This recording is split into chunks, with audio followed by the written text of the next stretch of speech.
మా latest videos కోసం మా ఈ తెలుగు న్యూస్ ఛానల్ సబ్స్క్రైబ్ చేసి గంట సింబల్ యాక్టివేట్ చేసుకోండి. అమావాస్య ముందు వచ్చే ఆదివారం రోజు కలబంద మొక్కతో ఇలా చేస్తే చాలు లక్షలు కాదు కోట్లు వస్తాయి. మీకు ఉన్న దరిద్రమంతా కూడా పోతుంది. మంచి యోగాలు వస్తాయి. మీరు పట్టిందల్లా బంగారంగా మారడానికి దారులు తెలుస్తాయి. కలబంద మొక్క నేచర్ నుండి వచ్చింది కనుక కలబంద మొక్కతో ఈ పరిహారం చేస్తే నేచర్ మీకు అనుకూలంగా మారుతుంది. ప్రకృతే మీ కష్టాలను తీరుస్తుంది. కలబంద మొక్కలో సమస్త దేవతలు కొలువై ఉంటారు. కలబంద మొక్కలో ముగురమ్మలు ఉంటారు. లక్ష్మీదేవి, పార్వతీదేవి, సరస్వతీదేవి. ఈ ముగురమ్మలు కలబంద మొక్కలు కొలువై ఉంటారు. కాబట్టి అమావాస్య ముందు వచ్చే ఆదివారం రోజు కలబంద మొక్కతో ఈ పరిహారం చేస్తే అదృష్టం మిమ్మల్ని వరిస్తుందని పరిహార శాస్త్రం చెప్తోంది. ఔషధ మొక్కగా కలబంద ప్రసిద్ధి చెందింది. ఎక్కువగా చర్మ సంరక్షణ ఉత్పత్తుల్లో, ఇతర ఉత్పత్తుల్లో కలబందను విరివిరిగా వాడతారు. కలబంద మొక్కను ఇంట్లో పెంచుకోవటం వల్ల ప్రతికూల శక్తులన్నీ కూడా తొలగిపోయి సానుకూల శక్తులు మీ ఇంట్లోకి ప్రవేశిస్తాయి. ఆరోగ్యపరంగా కలబందలో ఉండే పోషకాలు మనకు చాలా రకాలుగా మేలు చేస్తాయి. కలబందకు దుష్ట శక్తులను ఆకర్షించే సామర్థ్యం ఉన్నదని నమ్ముతారు. ఈ మొక్క గాలిని మాత్రమే వినియోగిస్తూ నీరు లేకుండా కూడా ఎక్కువ కాలం చెక్కు చెదరకుండా బ్రతుకుతుంది. వాస్తు శాస్త్రం ప్రకారం కలబంద మొక్కను అదృష్ట మొక్క అంటారు. ఈ మొక్కను ఇంట్లో నాటుకుంటే చాలా శుభప్రదం. ఈ మొక్కతో మనిషి జీవితంలో వచ్చే సమస్యలన్నీ కూడా తొలగిపోతాయి. కలబంద మొక్కను ఏ దిశలోనైనా నాటవచ్చు. కలబందతో కొన్ని రకాల పరిహారాలు చేయటం ద్వారా ఇంట్లో ఉండే దరిద్రాన్ని పోగొట్టి లక్ష్మీదేవి ఇంట్లోకి వచ్చేలాగా చేయవచ్చు. ముఖ్యంగా వేసవిలో కలబందను ఉపయోగించి చర్మ ఆరోగ్యాన్ని కూడా కాపాడుకోవచ్చు. అసలు ఇంతకీ అమావాస్య ముందు వచ్చే ఆదివారం రోజు కలబంద మొక్కతో ఏం చేస్తే మీ కష్టాలు బాధలు పోతాయి, లక్షలు కోట్లు వస్తాయి అనే విషయాన్ని ఇప్పుడు మనం ఈ వీడియోలో వివరంగా తెలుసుకుందాము. అంతకన్నా ముందు హిమాలయాలలో చిక్కుకుపోయిన ప్రవరుడు అనే ఒక బ్రాహ్మణుడి కథను విందాం. పూర్వం అరుణాస్పదం అనే పట్టణంలో ప్రవరుడు అనే బ్రాహ్మణోత్తముడు ఉండేవాడు. అతడు గృహస్థాశ్రమ ధర్మాలను పాటిస్తూ అతిథి అభ్యాగత సేవలు చేస్తూ కాలం గడిపేవాడు. అతనికి తీర్థయాత్రలంటే చాలా మక్కువ. కానీ దేవతా అర్చన, మాతాపిత సేవ, అతిథి అభ్యాగత సేవ, స్వాధ్యాయము అన్నీ నియమం తప్పకుండా ఎంతో శ్రద్ధగా చేయటంతో ఎక్కడికి వెళ్ళడానికి కుదిరేది కాదు. భార్య పిల్లలను చూసుకోవటం, చెట్లను పశుపక్షాదులను పోషించటము, ఎన్నికాలు తీర్చుకోవటం ఇలా ఒకదాని తర్వాత ఒకటి చేస్తూ ఉండటంతో పాపం అతను ఎంత ప్రయత్నించినా తీర్థయాత్రలకు వెళ్ళలేకపోయేవాడు. తీర్థయాత్రలు చేసి ఎవరైనా వచ్చారని తెలియగానే వారిని ఆహ్వానించి ఆతిథ్యమిచ్చి యాత్రా విశేషాలు తెలుసుకుంటూ ఉండేవాడు. ఒకరోజు చాలా తీర్థయాత్రలు చేసిన సిద్ధుడు ఒకడు అతని దగ్గరకు వచ్చాడు. ఆ సిద్ధుడు అతి చిన్న వయసులోనే ఎన్నో తీర్థయాత్రలు చేశాడని తెలుసుకొని ప్రవరుడు, స్వామి, కర్తవ్య పాలనమే సర్వ తీర్థక్షేత్ర దర్శన ఫలదాయకం అని తెలిసినా కూడా ఆ పవిత్ర ప్రదేశాలను ప్రత్యక్షంగా చూడాలన్నది నా కోరిక. కానీ ప్రతిదినము కర్తవ్య నిర్వహణతోనే గడిచిపోతున్నది. నేను సులభంగా తీర్థయాత్రలు చేసే ఉపాయం బోధించండి అని ప్రార్థించాడు. ఆ మాటలు విని ప్రవరాఖ్యుని గృహస్థ ధర్మపాలన దీక్షకు సంతోషించి సిద్ధుడిలా అన్నాడు. నాయన ప్రవర, మన శాస్త్రాలలో ఇటువంటి అవసరాల కోసమే కొన్ని సిద్ధులు, శక్తులు సంపాదించే విధానాలు చెప్పబడి ఉన్నాయి. అవి ఉపయోగించి సునాయాసనముగా నీవు తీర్థయాత్రలకు వెళ్ళి రావచ్చు. నీ కర్తవ్యాలను కూడా పాటించవచ్చు. నా వద్ద ఒక పాదలేపనం ఉన్నది. దీనిని నీ పాదాలకు పూసుకుంటే నువ్వు మనోవేగంతో సంకల్పించిన ప్రదేశము చేరగలవు అని చెప్పాడు. మహదానందముతో ఆ పసరును ఆ సిద్ధుని వద్ద నుండి స్వీకరించాడు ప్రవరుడు. మరునాడు ప్రవరుడు ఇంటనున్న తల్లిదండ్రులను సేవించి తన నిత్య అనుష్ఠాలన్నీ కూడా పూర్తి చేసుకుని అందరి అవసరాలు తీర్చి కుటుంబ బాధ్యత భార్య సహనశీలికి అప్పగించి అతిథి అభ్యాగత సేవ చేయమని చెప్పి సూర్యాస్తమయం లోపల ఇంటికి చేరాలన్న సంకల్పంతో పాదాలకు లేపనం రాసుకుని హిమాలయ పర్వతాలలోని పవిత్ర క్షేత్రాలు, సుందర తీర్థ ప్రదేశాలు చూడాలని బయలుదేరాడు. ఆ హిమాలయాల పర్వతాల సొగసును వర్ణించటం ఆ బ్రహ్మకైనా తరమ. కొండల కోనల నుండి ప్రవహించే సెలయేళ్ళు, నదుల సరోవరాల అలల చప్పట్లు, పింఛాలు విప్పి ఆ ధ్వనులకు ఆనందనర్తనం చేసే నెమళ్ళు అన్నీ ఆశ్చర్యముగా చూడసాగాడు ప్రవరుడు. ఆ రమణీయ పర్వతాలను దర్శించి ఇక ఇంటికి బయలుదేరి రేపు వచ్చి మిగిలిన ప్రదేశాలు చూద్దామనుకున్నాడు ప్రవరుడు. ఊరి చేరాలని సంకల్పించుకున్నాడు. కానీ కదలలేకపోయాడు. కిందకు చూస్తే కాలికి లేపనం లేదు. మంచు నీటిలో పాదలేపనం కరిగిపోయిందని అప్పుడు తెలుసుకున్నాడు ప్రవరుడు. ఇక మొదలు నరికిన వృక్షమైపోయాడు. ఓ భగవంతుడా, ఇది ఎక్కడి కర్మపాసం, ఎక్కడ అరుణాస్పదం, ఎక్కడ హిమాలయ పర్వతాలు, ఆలోచన రహితముగా రావచ్చునా, ఎంత తెలివిమాలిన పని చేశాను అని నిమిషము కనిపించకపోయినా చింతించే తల్లిదండ్రులను, అనుకూలవతి సాధ్వి అయిన అర్ధాంగిని తలుచుకుని బాధపడ్డాడు. ఆడుతూ పాడుతూ చదువుకుంటూ ఉండే నా ప్రియ శిష్యులు ఎంత విచారిస్తున్నారో, అతిథులకు భోజన సదుపాయాలు ఏమవుతున్నాయో, అగ్నిహోత్రాలు నిత్యానుష్ఠానాలు చేయలేని ఈ దుస్థితి ఎవ్వరికీ రాకూడదు అని పరిపరి విధాల వగచాడు ప్రవరుడు. ఇంతలో వరోధిని అనే గంధర్వ కన్య ప్రవరాఖ్యుని ప్రలోభ పెట్టాలని అనేక ప్రయత్నాలు చేసింది. అనుష్ఠాలు చేయలేకపోతున్నామే అన్న దుఃఖం ఒకవైపు, వరోధిని శృంగార చేష్టలు ఒకవైపు. ఇంతలో సూర్యుడు అస్తమిస్తాన్నాడని తెలిసి సంధ్యావార్చని జీవితం వ్యర్థమనిపించింది ప్రవరుడికి. ఇన్నాళ్ళు నేను చేసిన అనుష్ఠానము ఆగిపోతుందా అని అనుకుని భ్రాంతి చెందాడు. ఇంతలో దుఃఖము వదిలి కర్తవ్యం ఆలోచించాలని ప్రవరుడు అనుష్ఠాలు చేయాలనే దృఢ సంకల్పంతో అగ్నిదేవుణ్ణి మనసులో తలిచి, నేనే గనక నిత్యానుష్ఠాన తత్పరుడినైతే, కర్తవ్య పాలన దక్షుణ్ణైతే ఆ అగ్నిదేవుడే నాకు దారిచూపుగాక అని అనుకున్న మరుక్షణం అరుణాస్పదంలోని తన గృహంలో ఉన్నాడు ప్రవరుడు.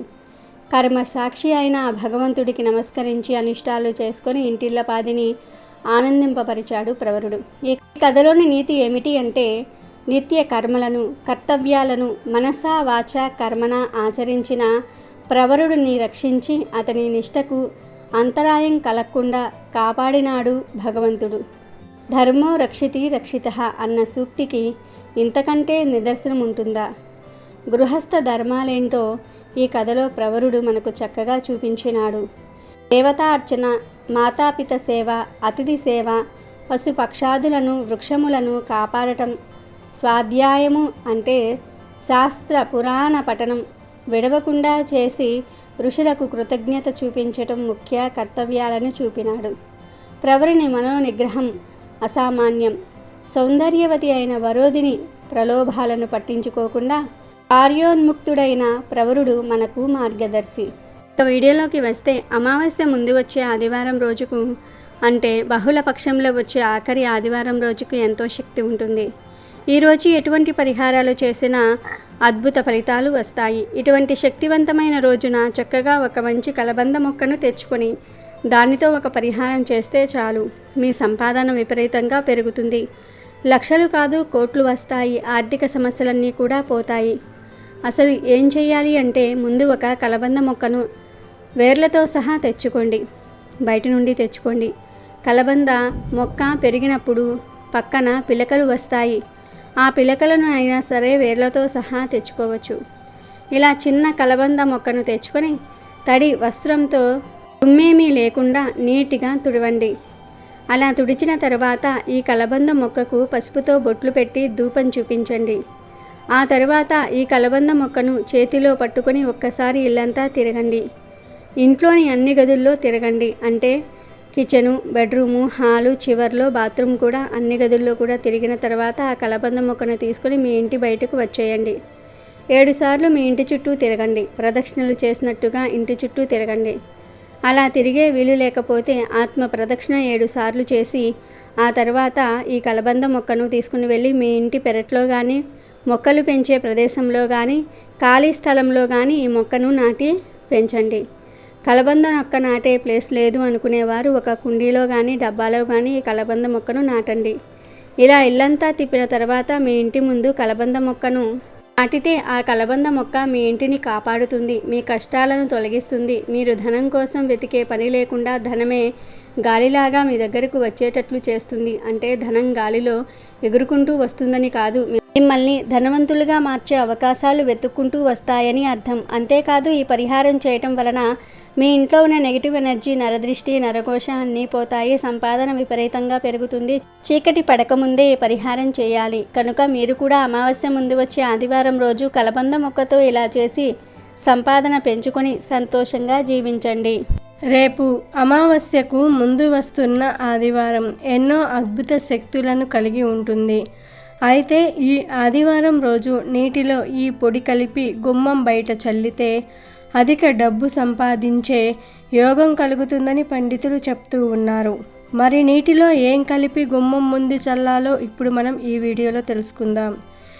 ఈ రోజుల్లో అందరికీ ఉన్న ప్రధానమైన సమస్య ఏమిటంటే ధనం వస్తూ ఉంటుంది, పోతూ ఉంటుంది. కానీ బాగా అవసరం ఉన్నప్పుడు ధనం చేతిలో ఉండదు, చేతికి ధనం రాదు. అవసరానికి ధనం చేతిలో లేకపోతే ఎన్ని ఇబ్బందులు పడాల్సి వస్తుందో అందరికీ తెలుసు.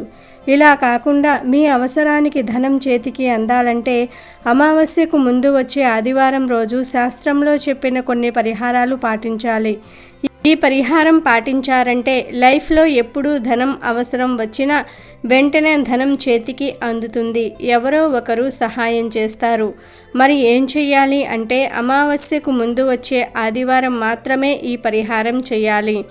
ఈ అమావాస్యకు ముందు వచ్చే ఆదివారం ఒక గ్లాసులో సగం నీళ్లు తీసుకొని గుమ్మం బయట పెట్టి ఉంచండి. ఆ తర్వాత ఒక ప్లేట్లో కానీ లేదా ధూపం వేసే గిన్నెలో కానీ 3 కర్పూర బిళ్ళలు, 2 లవంగాలు, 2 యాలుకలు వేయండి. వీటిని అగ్గిపుల్లతో వెలిగించి కాల్చండి. అలా కాలేటప్పుడు పొగ వస్తుంది కదా, ఆ పొగను ఇంట్లో ప్రతి గదిలో కూడా తిప్పి చూపించండి. అంటే కర్పూరం, లవంగాలు, యాలుకలు కాలుతూ ఉన్న గిన్నెను చేతిలో పట్టుకొని ఇల్లంతా తిరగండి. ప్రతి రూములో ఈ పొగను చూపించండి. చివరికి బాత్రూంలో కూడా చూపించండి. అలా అన్ని గదుల్లో ఈ ధూపం చూపించాక ఈ ధూపం గిన్నెను తీసుకొని గుమ్మం బయటకు వచ్చేయండి. కర్పూరం, లవంగాలు, యాలకులు ఇవన్నీ కూడా కాలిపోయిన తర్వాత బూడిద మిగులుతుంది కదా, ఆ బూడిదను ముందే బయటపెట్టి వచ్చిన గ్లాస్ నీటిల్లో వేసి బాగా కలపండి.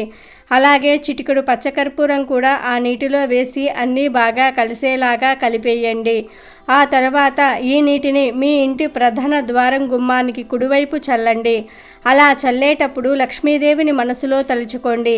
మరొక విషయం ఏమిటంటే ఈ పరిహారాన్ని అంటే ఈ ప్రాసెస్ అంతా కూడా సాయంత్రం 6 నుండి రాత్రి 9 లోపుగా చేయాలి. 6ంటికి ముందు చేసిన ఈ పరిహారం వలన ఫలితం ఉండదు. 9 తర్వాత చేసినా కూడా ఎలాంటి ఫలితం రాదు. ఖచ్చితంగా 6 నుండి 9 మధ్యలోనే చేయాలి. ఇలా ప్రతి అమావాస్యకు ముందు వచ్చే ఆదివారం నాడు ఈ చిన్న పరిహారం చేసినట్లయితే ఖచ్చితంగా లక్ష్మీదేవి మీ ఇంటికి వస్తుంది. అనేక రకాల ఆర్థిక బాధలు, ఆరోగ్య సమస్యలు తొలగిపోతాయి. అవసరానికి ధనం చేతికి అందుతుంది. ఎప్పుడూ ధనానికి లోటు అనేది రాదు. ఇది చాలా సింపుల్ పరిహారం కాబట్టి ఈ పరిహారం పనిచేయదని చాలామంది అనుకోవచ్చు. కానీ ఇది ఎక్సలెంట్గా పనిచేస్తుంది. ఒక్కసారి చేసి చూడండి, మీరే చక్కటి అదృష్టంను అనుభవిస్తారు. కనుక మీరు కూడా అమావాస్య ముందు వచ్చే ఆదివారం ఈ చిన్న పరిహారం చేసి మంచి ఫలితాలను పొందండి. అమెజాన్లో బెస్ట్ డిస్కౌంట్స్ కోసం వీడియో డిస్క్రిప్షన్లో లింకు ఉంది, చూడండి. అలాగే మా టెలిగ్రామ్ ఛానల్ సబ్స్క్రైబ్ చేసుకోండి.